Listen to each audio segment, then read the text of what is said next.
Okay, good morning. Welcome to GE 6101 Readings in Philippine History class. So, for today, we should be discussing about the topic under Week 10, Module 10.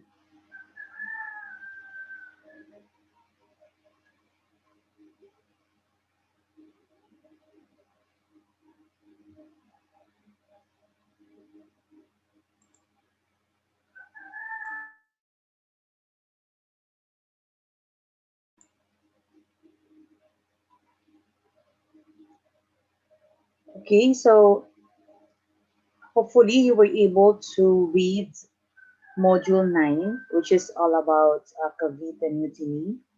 And that is actually the first topic that talks about the controversy and conflicting analysis of for selected primary resources. And if you happen to read about the Cavite Mutiny, the story about the Cavite Mutiny offers you two accounts, that of the Spaniards and that of the Filipino accounts. And these controversies would lead to for you to research on which of these two accounts are true. And for module 10 and week 10, again, we shall be talking about the retraction of Rizal and the cry of Balintawak or Pugadlawin, which has two accounts, and this would lead us to further research or readings as to which of those two accounts are acceptable now in terms of what would be in the history. So at the end of this module, you are expected to distinguish historical events using the primary resources. Again, it's about retraction of Rizal, cry of Balintawak or Pugadlawin, and understand and scrutinize the following primary resources for those topics and discuss the implication of the events.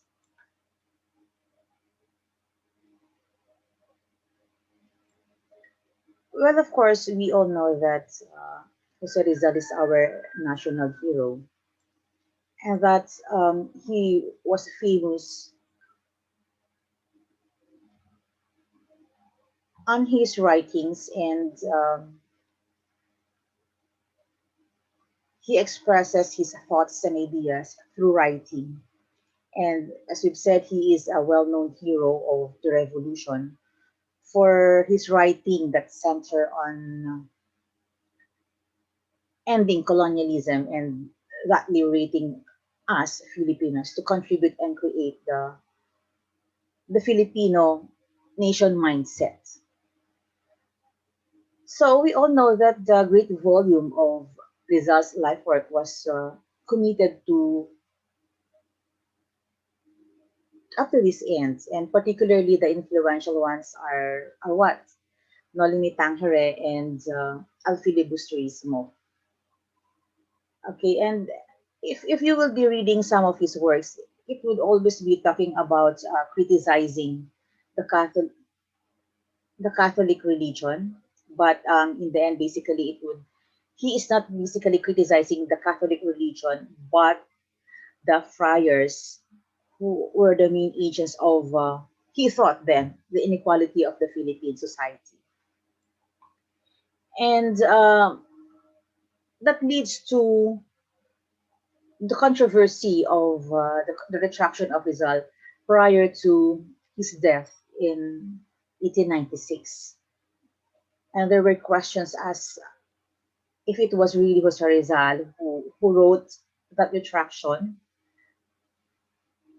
And again, we're talking of two accounts, and that would lead us to further research and readings as to which of these two accounts are actually true. So, writing of Rizal against the friars and the Catholic Church in the Philippines could really have a heavy impact and image as a prominent Filipino revolutionary. So they said that the retraction of Rizal, the letter or the writing, they allegedly signed by Rizal a few hours before his execution. And the document, again, is referred to as the retraction. That is, what are the contents of this writing? Well, Rizal was believed to declared belief in the Catholic faith again and retracts everything he wrote against the church. And as I've said, during his time, he was known for criticizing the friars because of he thought that they were the main agents of the inequality in the Philippine society. So that's why there were really controversies as to if it was really Rizal who wrote the writing or the essay, the retraction. And again, that was believed to have been orchestrated by two friars, and he was forced to sign in his to sign, and then the thoughts would be retracting all what he has written all about the friars during his time.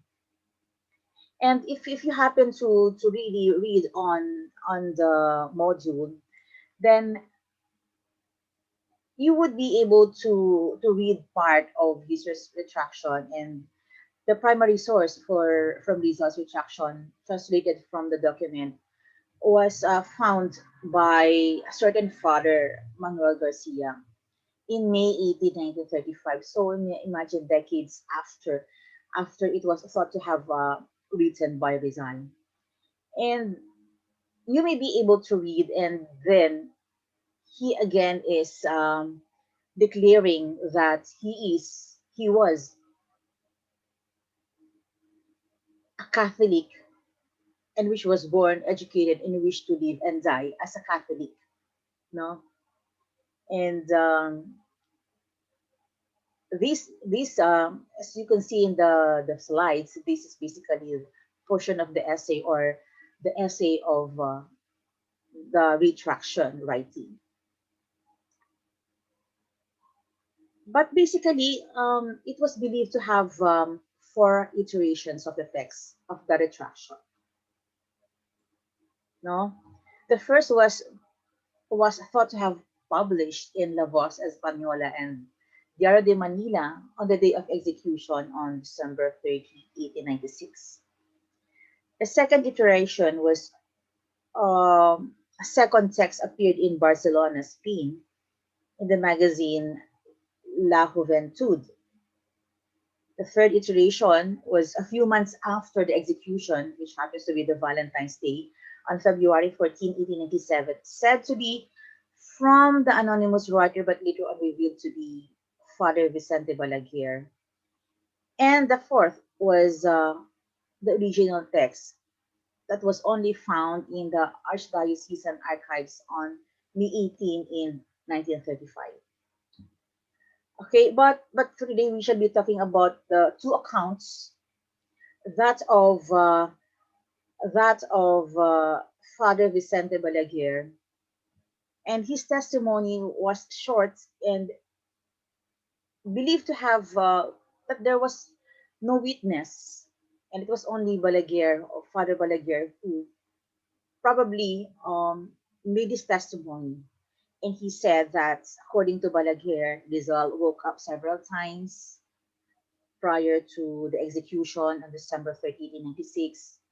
He confessed four times, he attended the Mass, received the communion, prayed the rosary, and based on the Balaguer account, this was really not the character of Rizal, and it was believed to be made up by Balaguer because there was really no witness. But still, Barragal's testimony was used to argue the authenticity of the document. But despite all those criticisms of the Balaguer's testimony, then it was also it was also used, it is also um, considered as to the authenticity of the document being the retraction of Rizal written, supposed to be written in December 30, 1896. So that was one. And the other one was actually that of Cuerpo de Vigilancia testimony. Okay, basically it was logged, and probably it was written in a logbook what really transpired during the day and the day before the execution, and it was quite long, and it was in detail that they believe that this could be the one, this could be the real one account that would say is true, was true. But let us see it was really true, and let's see the detailed account written by the Corpo de Vigilancia testimony. And but basically in 2010, based on further research of Professor Rene Escalante, the documents of Corpo de Vigilancia included a report on the last hours of Jose Rizal. It was written by Federico Moreno, and I'm sorry, this is supposedly GMA News Online, published on December 29, 2016. So as you can see, until up to this generation, there seemed to have a research ongoing as to the authenticity of the retraction writing of Jose Rizal. And who knows, no, if during our generation, this time, I mean, if there could be historian who would do further readings and that would authenticate the writing of Jose Rizal, the retraction. And let's see, but this was really in 2016, and this was the latest. And let's see. So they said that the agent of Cuerpo de Vigilancia stationed in the Fort Santiago to report on the events during that day in prison of the accused Jose Rizal. But this writing was actually on December 29, no, the day before the execution, and that was 7:50 a.m. Jose Rizal entered the death row with his counsel, while it would be his lawyer, um, that was Senor Taviel de Andrade, and the priest, the Jesuit priest Villa Clara. And you see, it was really in detail that even the breakfast was noted, and he was thought to have served a very light breakfast on December 29, 1896. And at 9 a.m., Senor Maure, assistant of the plaza, asked Rizal if he wanted anything. And Rizal just answered that he wanted a prayer book, which then, after shortly, it was brought by a certain priest called Father March. And at 10 a.m., Senor Andrade left the death row. So again, it was from 7:50 or 8 o'clock, 9, and then 10 a.m. So Rizal spoke with the two friars, namely Father March and Father Villa Clara, regarding religious matters. So it was thought that there was a debate or discussion about religious matters. So they said that it appears that the two friars, presented Rizal with a prepared retraction essay in his life and deeds that Rizal refused to sign. So meaning from the story, um, the two friars were asking Rizal to sign, and make us believe that it was really Rizal who wrote the retraction. And again, they said that they argued about the matter and argued until 12:30. And at 12:30, it was lunchtime. Again, in detail, Rizal ate some poached egg and a little chicken. So he later on asked to leave and wrote for a long time by himself. So you see, even during his last few hours or last day, he was really writing. And then at 3 p.m., Father March entered the chapel, and Rizal handed him with what he had written. So, so from 12:30 to 3, meaning Rizal was writing. And then when Father March came in, Rizal handed what he supposed to have written. So again, during about that time, Senor Del Fresno, the chief of the firing squad, and also Senor Maure entered the death row and together with Rizal, signed the document that the accused had written. So we really don't know if it was the retraction essay done by the two friars or it was really the writing of Rizal that he signed. So on again on December 30th, that's the day of the execution. So at 5 a.m., they believe that a lover of Rizal arrived at the prison dressed in mourning. So it could be he might be wearing a black dress or anything the sort of because he was said to have dressed in mourning. Entered the chapel with a military chaplain or priest, donned formal clothes to Rizal. So Rizal was asked to wear a formal clothes, and nuptials were performed. So meaning on December 30, Rizal was married to her lover, to his lover, who was then at 5 a.m. who arrived at 5 a.m. on December 30th. And then the retraction of Rizal remains to this day a controversy.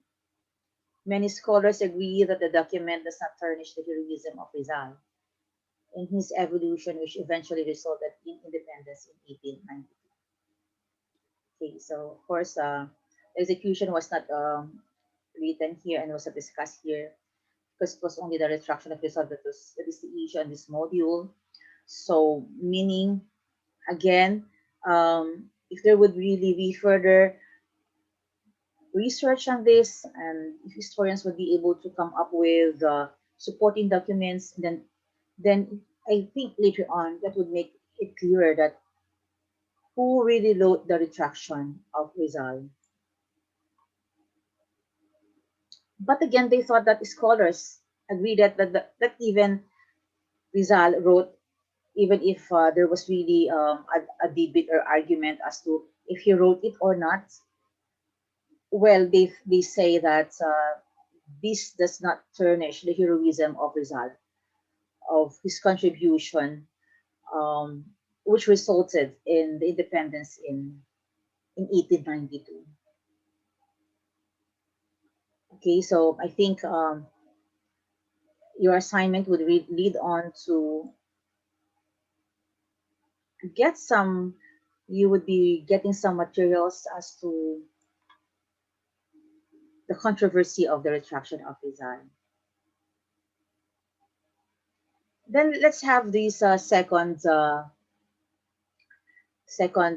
topic under this module, which is the cry of Balintawak or the Pugadlawin.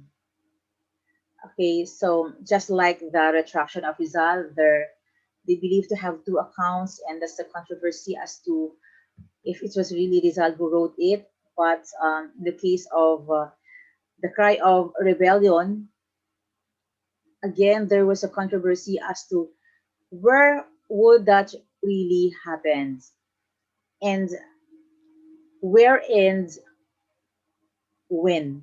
Because Guillermo Masangkay and Pio Valenzuela offered different accounts as to where was exactly the cry of rebellion happened. And they say that, according to Guillermo Masangkay, it happened on August 26, 1896. And it was Guillermo Masangkay who said that it happened was in Balintawak, because Guillermo Masangkay claimed to be part of the rebellion and he was present during that time. But there was this account also by Pio Valenzuela, and believed to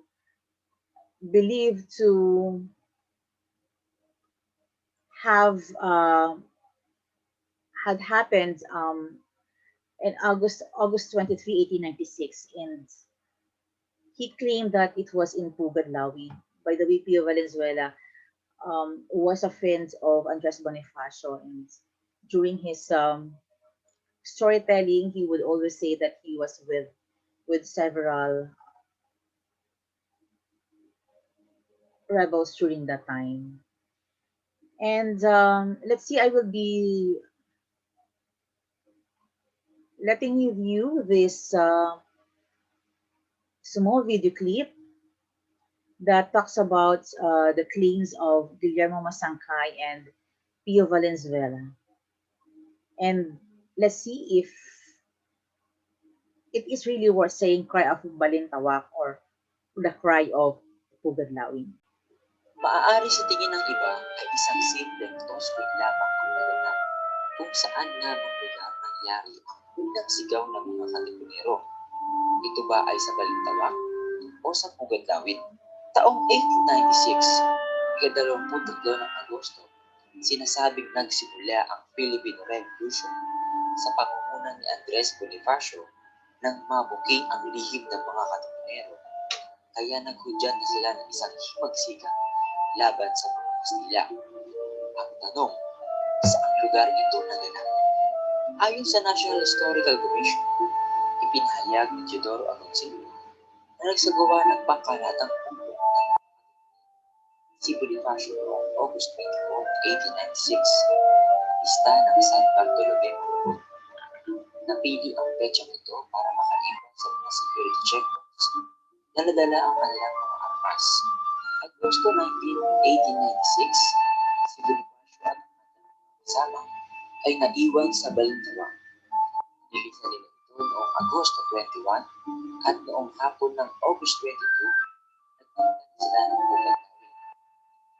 August 23, sa bakuran nila Juan Ramos, anak ni Melchor Aquino, sabay-sabay na pinumit ng mga sedula dyan ng pag-ibig.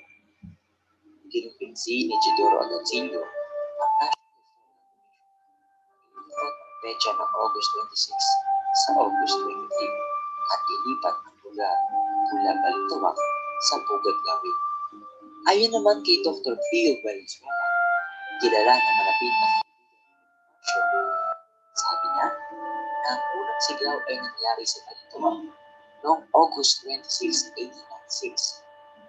Sa mga nagdaang panahon, isang pahayagan ang lumabas matapos ang World War II. Sinasabing ang unang sigaw ay naganap sa Pugadlawi noong Agosto 23, 1896. Naging isang malaking kalituhan kung saan nga ba. Hindi natin matukoy kung sino ang nagsasabi ng tunay dahil sa maraming dokumento na nabasa. Ayon naman kay Guillermo Masangkay, isa sa mga nakasaksi ng pangyayari na sa Balintawak ito naganap. Gayun din ayon sa lumabas ng autobiography ni Gregorio de Jesus noong 1928, kasama ni Bonifacio, na sa Balintawak ito nangyari. Ayon naman kay Julio Lampi, ikalawang asawa ni Gregorio de Jesus, sinasabing ang unang sigaw ay nangyari sa Balintawak noong August 26, 1896. Ngayon, sa kaninong deklarasyon tayo maniniwala? Sa dami ng mga dokumentong nailala, hindi natin mawari kung sino ang nagsasabi ng tunay. Dahil sa hindi pagkakatugma-tugma ng mga petsa at lugar. Dahilan nga ba ito? Praktika ng ating mga ninuno na lituhin ang mga Kastila sa kanilang mga plano para manatili itong sikreto. Okay, I think that's it for today.